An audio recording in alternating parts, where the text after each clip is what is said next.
안녕하세요. 5월에 신부를 꿈꾸던 33의 평범한 여성입니다.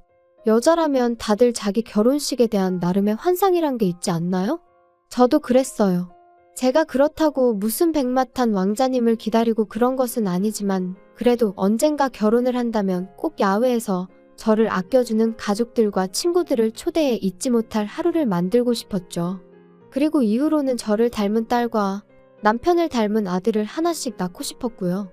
여유가 된다면 아이들 정서를 위해 강아지나 고양이도 드려야겠다 나름대로 구체적인 계획도 있었답니다. 하지만 막상 결혼 이야기가 오가기 시작하니까 그런 것들보다는 현실적인 이야기를 더 많이 주고받게 되더니 결말이 썩 좋지가 않네요. 워낙 어이없고 황당하게 파혼을 했다 보니 남자친구라고 부르기도 싫지만 그래도 일단은 이야기를 해야 하니까 편의상 남자친구라고 할게요. 남자친구하고는 친구의 소개로 만났습니다. 친구도 제 결혼 상대라고 해준 건 아니고 남자친구가 먼저 제 친구한테 여자 좀 소개시켜달라고 어지간히 닥달을 했던 모양이더라고요. 그런데 제 친구 주변에 연애를 안 하고 있던 사람은 저 하나였다 보니 저더러 자기 좀 살려달라며 소개팅 한 번만 나가달라 한 거죠. 참고로 제 친구랑 남자친구는 지인관계이기도 했지만 일적으로도 얽혀 있었고 남자친구 쪽이 갑, 제 친구 쪽이 을인 상황이었어요. 그래서 친구가 확실히 거절을 하지 못했던 모양이에요. 아무튼 죽은 사람 소원도 들어준다는데 산 사람 소원 못 들어주겠냐 하는 마음으로 알겠다 했습니다. 하지만 친구의 설명과 달리 약속 장소에서 만난 남자친구는 그렇게 이상한 사람은 아니었어요. 아마 첫 만남이라 긴장이라도 했던 건지 말수도 많지 않았고요. 그리고 저도 크게 잘해보고 싶은 마음이 있어서 나간 자리가 아니었다 보니 그런 남자친구를 상대로 딱히 먼저 말을 꺼낸다던가 그런 건 안 했습니다. 솔직히 말해서 뜨문뜨문 대화만 이어졌을 뿐 크게 좋을 것도 나쁠 것도 없는 만남이었네요. 그런데 어째서인지 남자친구 쪽에서 애프터 신청을 해왔고 이번에도 친구가 한 번만 더 만나달라고 저한테 부탁을 하는 거예요. 그래서 한 번만 더 만나보기로 하고 나갔는데 그때는 남자친구 쪽에서 처음과 달리 이런저런 준비를 해왔더라고요. 이야기할 거리를 생각하고 나왔다는 게 티가 날 정도로 말이에요. 덕분에 시간 가는 줄 모르고 계속해서 대화가 이어졌죠. 그리고 그런 성의 있는 남자친구의 태도에 저도 호감을 갖게 되었던 것 같아요. 아무튼 이후로는 누가 먼저랄 것 없이 금세 가까워져서 얼마 지나지 않아 사귀는 사이가 되었습니다. 소개해준 친구가 얼마나 기뻐했는지 몰라요. 사귀는 동안 남자친구와는 전반적으로 잘 맞는 편이었어요. 다만 한 가지 정말 사고방식이 다르구나 싶은 게 있었는데 그건 바로 부모님과의 관계였습니다. 일단 저희 가족부터 이야기를 하자면 저희 부모님은 두 분 다 직장 생활을 하셨어요. 그래서 제가 어렸을 땐 할머니가 저를 키워주셨고 중학교에 들어간 이후로는 부모님이 챙겨주신 것도 있었지만 웬만한 건 제가 알아서 찾아하게 되고 그렇더라고요. 여담이지만 하교길에 비가 내리면 부모님들이 우산 들고 찾아오시는 경우가 종종 있잖아요. 처음엔 어린 마음에 그게 어찌나 부럽던지. 하지만 이내 그런 와중에도 기죽지 않고 씩씩하게 친구 우산을 얻어쓰고 집에 오기도 하고 아무튼 저는 저희 부모님 덕분에 꽤나 독립적인 성격으로 자랄 수 있었습니다. 그리고 또 한 가지 제가 저희 부모님을 보면서 멋지다고 생각하는 게 있는데요. 그건 바로 두 분 다 끝없이 무언가를 배우려고 하시고 나름대로 목표를 갖고 살아오셨다는 거예요. 그래서 두 분 다 경제적으로 여유도 있으시고 마인드도 젊으시죠? 하지만 남자친구의 부모님은 달랐습니다. 아버님은 사업을 하시다 10여 년 전 크게 실패를 하셨는데 이후로 그래도 당신이 왕년에 어디 가면 사장님 소리를 듣던 사람인데 어떻게 남의 밑에서 일을 하겠냐며 뭐가 됐든 기발한 아이디어 하나만 있으면 주변에서 투자를 받는 건 일도 아니다. 그러면 금방 다시 회사 차리고 사장 소리 듣고 사는 거다 그런 말씀만 줄기차게 하셨던 모양이더라고요.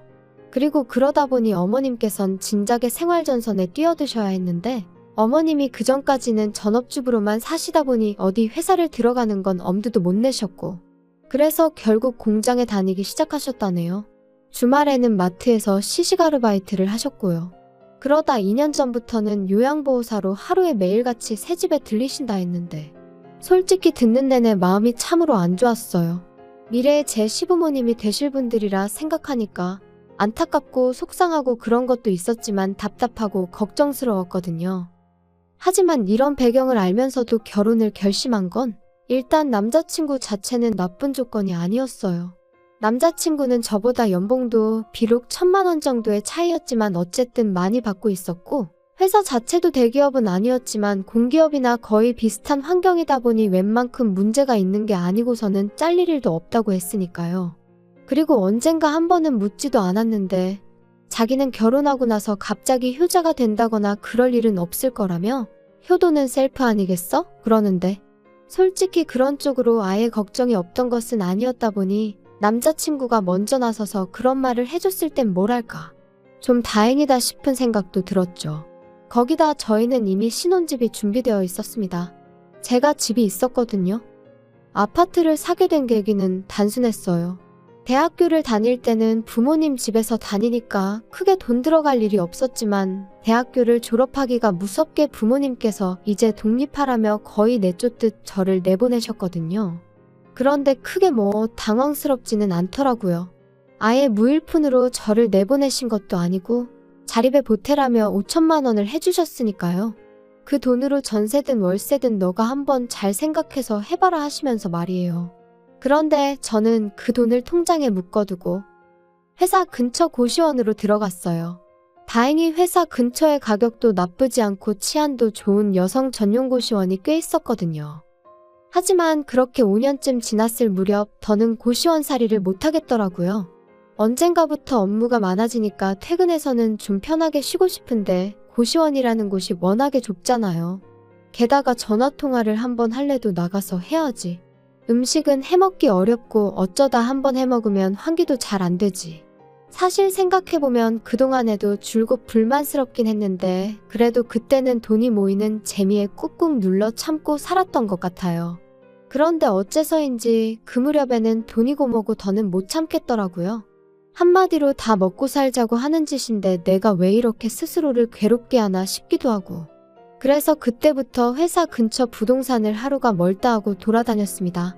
한 푼이라도 아껴서 사보려고 발품 팔고 집에서는 핸드폰으로 눈품 손품 팔고 그리고 그렇게 3개월 만에 아파트를 계약했어요. 제 돈 1억 5천에 부모님이 한 번 더 5천만 원을 보태주셔서 총 2억 거기다 대출 2억을 받아서 4억짜리 아파트였죠. 제 명의로 된 집이 생기니 얼마나 기분이 좋던지. 사람들이 흔히 보고만 있어도 배가 부르다 뭐 그런 말을 하잖아요? 제 기분이 딱 그랬거든요. 집을 사고 나니까 옷이니 가방이니 그런 건 크게 갖고 싶은 생각이 안 들더라고요. 그래서 또 열심히 돈을 모아 5년 만에 대출의 절반을 딱 갚았어요. 그리고 정확히 한 달 후에 남자친구가 저한테 프로포즈를 해왔네요. 솔직히 프로포즈를 받고도 별 걱정은 없었습니다. 저는 집이 있으니까 그리고 이미 그땐 제가 남자친구의 환경에 대해서 다 알고 있었거든요. 그러니 제 집에서 신혼살림을 차리고 남자친구한테 혼수로 필요한 가전가구만 몇 개 해오라고 하면 되겠다고 정말 간단하게 생각했어요. 그런데 작년 초겨울 남자친구가 생각지도 못한 이야기를 하더라고요. 자기가 제 대출을 갚아주겠다고요. 제가 남자친구한테 모아놓은 돈으로 내 아파트 대출을 갚겠다는 거냐고 그러면 가전가구는 무슨 돈으로 바꾸지 하고 물었어요. 물론 할부로 살 수도 있겠지만 저는 당연히 대출은 앞으로 살면서 같이 갚는 거라고 생각했기에 남자친구가 모아놓은 돈으로는 가전가구를 해왔으면 했으니까요. 그리고 한편으론 모아놓은 돈이 1억이나 있는 건가 싶기도 했던 게 계속 남자친구 본인 입으로 월급으로 부모님 챙겨드리고 자기 용돈 좀 하고 그러면 남는 것도 없다며 죽는 소리를 어지간히도 해댔었거든요. 저도 그래서 꼬치꼬치 물어본 적은 없었지만 남자친구가 부모님한테 돈을 많이 드리나 보다고 어림짐작은 하고 있었고 그렇기에 1억씩이나 모아뒀을 거란 생각은 못했었네요. 그런데 남자친구가 이어하는 말이 진짜 가관이었습니다. 자기가 제 남은 대출을 갚아줄 테니 대신 아파트를 공동명의로 해달라나요? 제가 황당해서 지금 내 아파트가 10억 가까이 가는데 남은 1억 갚아주고 공동명의를 해달라는 건 좀 욕심 아니냐 하며 웃었어요. 솔직히 농담인지 진담인지 순간 내가 너무 예민하게 반응하는 건가 싶고 잠깐이지만 별 생각이 다 들더라니까요. 그런데 남자친구의 표정을 보니 농담이 아니었습니다. 결혼하면 네 거 내 거가 어딨어? 막말로 자기 나랑 결혼하고 살다가 그 아파트 팔아서 10억 받으면 자기 혼자 다 쓸 거야? 아니, 내가 혼자 다 쓰진 않겠지만 그래도 그거랑 공동명의는 아예 얘기가 다른 거지. 그게 왜 달라? 아, 난 빚이니 대출이니 이런 거 정말 싫더라. 그냥 빨리 갚자. 돈이 없는 것도 아니고 내가 갚아준다니까? 갚을 건 빨리 갚고 하루빨리 안정적인 가정을 꾸리고 싶어. 그래, 나도 대출 빨리 갚는 건 좋은데 아무리 생각해봐도 공동명의는 아니야. 그럼 뭐 내 돈 1억만 가져가겠다는 거야? 그리고 이후로도 계속해서 같은 이야기만 몇 번을 주고받았고 정신적으로 너무 지치더라고요. 그래서 제가 그런 말 할 거면 결혼 이야기 자체를 없던 걸로 하자고 했습니다. 이렇게 시작부터 이런 걸로 서로 열내고 마음 상하게 하는 거 싫다고요. 그리고는 그렇게 이 아파트에 꼭 공동명의를 하고 싶으면 5억을 가져오라고 했어요. 아파트 값이 10억이니까 절반 내라고요. 그랬더니 남자친구가 네 돈은 3억 들어갔는데 왜 자기가 5억을 가져와야 하냐며 불공평하다나요? 그래서 내 기분이 딱 그렇다고 이제 이해가 되냐 했습니다. 내 돈이 3억이 들어갔는데 지금 네가 1억 들고 오면서 공동명의 해달라는 게 똑같은 경우라고요. 그랬더니 남자친구가 한숨을 푹푹 내쉬더니 그걸 꼭 따져야 하냐면서 너무 야박하다나요? 진짜 결혼 상대한테 이런 표현은 쓰고 싶지 않았지만 이거 돌머리인가 싶대요. 그래서 이후로 며칠 동안 솔직히 정도 떨어지고 그래서 먼저 연락 않고 기다렸습니다. 차마 헤어지자니 좋았던 때 생각도 나고 이래저래 저도 생각이 많았거든요. 지금 남자친구랑 헤어지면 또 어느 세월에 누굴 만나서 결혼을 하나 싶기도 하고 그런데 남자친구가 다시 연락을 해왔어요. 자기가 생각 많이 했다면서 한번 만나자고 하더라고요. 그리고는 기껏 만나자마자 한다는 소리가 자기가 제가 말한 대로 혼수를 해오겠다더니 대신 자기도 저한테 받고 싶은 게 있다나요? 그래서 뭐냐니까. 오해하지 말고 들어. 나는 자기한테 바라는 거 정말 하나도 없어. 그런데 아무리 생각을 해봐도 부모님은 챙겨드려야 될 것 같거든. 그래서 말인데 우리 아버지한테 개인 택시 면허 하나 사드리는 게 어떨까? 대신 양복이니 시계니 그런 예단은 하나도 안 받을 거야. 정말 어이가 없어서 입이 떡 벌어지는 기분이었습니다. 택시 면허라는 게 제가 알기로 9천만 원 1억 뭐 그 정도는 했으니까요. 그래서 그걸 왜 나한테 사달라고 하냐니까. 자기도 오랜 고심 끝에 내린 결정이라면서 어차피 자기가 저랑 결혼하면 아파트 대출 같이 갚아야 되는데 그럼 자기 월급으로 자기 부모님한테 생활비도 못 보태드릴 것 같고 마음이 너무 불편할 것 같다나요? 그러니까 개인 택시 면허라도 사드려야 아버님이 생활에 불편함이 없으실 거 아니냐면서. 그래서 제가 그건 안 된다고 딱 잘랐습니다. 아버님 생활비를 보태드리고 하는 문제도 나랑 결혼을 하기로 했으면 상의를 해서 조정을 해야 되는 게 맞는 거고 내가 집까지 해가는 상황에 왜 아버님한테 그 비싼 개인 택시 면허까지 사다 바쳐야 되는지 모르겠다 했죠. 그랬더니 남자친구가 보인 반응은 정말 기도 안 차더군요. 제가 집을 해오는 게 아니랍니다. 자기랑 같이 살려고 산 집이 아니지 않냐는 거예요. 제가 저 좋아서 산 집이니까 그건 제가 결혼을 위해서 산 게 아니니까 그걸 해온다고 보면 안 되는 거라나요? 거기다 대출도 같이 갚아야 하는 마당에 집을 해온다는 표현은 너무 과한 거 아니냐면서. 어차피 제가 자기랑 결혼을 안 해도 그 대출은 저 혼자 갚았어야 되는 건데 그나마 자기가 마음을 넓게 써서 같이 갚아주기로 한 거고 그러면 저도 성의 표시는 해야 하지 않냐? 정말이지. 제가 지금 엄청나게 축약하고 순화해서 적고 있는 거지. 실제로는 더 무식하고 억지스러운 말을 골라 했답니다. 그래서 그래 맞다. 나 혼자 살아도 대출은 어차피 갚아야 하는 거다. 하지만 그렇게 치면 너도 나랑 결혼하든 어디서 살든 월세는 내고 살아야 되지 않냐? 그러니까 월세 나갈 돈으로 우리가 같이 사는 집 대출을 갚는 거라고 생각하면 되는 거 아니냐 했어요. 그랬더니 또다시 그럴 거면 공동명의를 해주던가 하고 궁시렁거리는데 아, 내가 잘못 걸려도 단단히 잘못 걸렸구나 싶은 거죠. 그래서 제가 남자친구더러 우리 이러는 거 정말 좀스럽고 없어 보인다 그랬어요. 그리고 나는 절대로 택시 면허니 뭐니 그런 거 못 해드리니까 그게 용납이 안 되면 이쯤에서 헤어지자 했습니다. 그랬더니 남자친구가 저더러 너는 공동명의도 못 해준다. 예단으로 다른 거 다 생략하고 그 택시 면허 하나만 해오라는데 그것도 싫다? 도대체 나랑 결혼은 왜 하려고 그러냐? 그러는 거예요. 그리고 이때는 저도 마음도 너무 상했고 이렇게까지 결혼을 해야 하나 싶은 게 말 그대로 속이 쓰리더라고요. 그래서 나도 내가 너랑 왜 결혼하려고 한 건지 모르겠다 해버렸어요. 그랬더니 남자친구가 결혼하면서 손해는 하나도 안 보려고 하는 제가 너무 어이없다는데 누가 할 소리를 하나 싶대요? 그래서 남자친구한테 너야말로 어떻게든 나한테서 뭐라도 뜯어내려는 심산이 눈에 훤히 보여서 황당하고 어이없다 했습니다. 어떻게든 남겨먹을 궁리만 하는 것 같은데 내가 호구로 보이냐고요. 그랬더니 저더러 자기 인격을 모독했다며 사과하라고 개거품을 무는데 어찌나 어이가 없던지 생각할수록 분하고 우라가 치밀대요. 결혼을 한 것도 아닌데 벌써부터 돈으로 남자친구랑 말 같지도 않은 대화를 주고받아야 한다는 게 너무 피곤하기도 했죠. 솔직히 제가 정말 대단한 조건의 신부감은 아니었어도 그렇다고 싫은 소리 들어가며 결혼을 해야 할 만큼 못났다고 생각해 본 적도 없었거든요. 그래서 남자친구한테 아무래도 우리는 아닌 것 같다고 헤어지자 했습니다. 너랑 나랑 왜 이렇게 목에 핏대 세워가며 싸워야 되는지도 모르겠고 여러 가지로 안 맞는 것 같으니 이쯤에서 그만하자 했네요. 그랬더니 남자친구가 어쩌면 그렇게 바로 또 태도를 달리하던지 야, 원래 결혼 준비 시작하면 여러 가지로 부딪힌다는 얘기 못 들어봤어? 생각 좀 해봐. 앞으로 우리 인생에 얼마나 많은 고난과 역경이 있겠어. 그런 거에 비하면 이런 다툼은 아무것도 아니라니까?